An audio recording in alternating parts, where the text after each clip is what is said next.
Wonder Man is out in full on Disney Plus, new show set in the Marvel Cinematic Universe. Although this is under the Spotlight brand, which is kind of a new thing, and I think it's supposed to signify it exists kind of on the side, and you neither need the context of all the other properties to understand it, nor should you expect it to cross over with others in the future.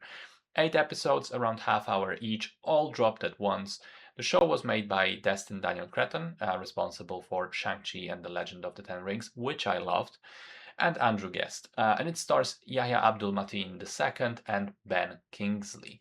The story follows a struggling small-time actor in Hollywood, Simon Williams, trying to stay afloat in LA. He finds out there are auditions going for a remake of an old superhero film, Wonder Man, which he has always loved, and so he ends up teaming up with Trevor Slattery, who we know from Iron Man 3 and Shang-Chi, to get the role. Problem is, Simon secretly has some kind of superpower of his own that he can't really control, and if that leaks or becomes known, he would be prevented from getting any job in Hollywood ever again, for reasons explained in the show. So I expected nothing from it, being honest, and I walked away very pleasantly surprised. I think it's one of the best things Marvel has done in the past few years.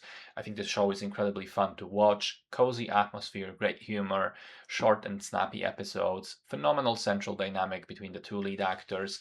It looks great, and last but not least, properly low stakes. It's not about saving the world or fighting a supervillain. It doesn't forego its premise at the end to have a big CGI battle. The superhero angle is just kind of a subplot in a story that is otherwise about the movie industry, about loneliness in show business and life, about finding meaning in art, about friendship, and about redemption and staying true to yourself. As I said, the central pairing of Yahya Abdul-Mateen II and Ben Kingsley, ooh, apologies, is terrific. And it is the backbone of the entire show. Their dynamic is funny and sweet, and at one moment heartbreaking. The acting from both individuals is really great, and they have a wonderful chemistry together.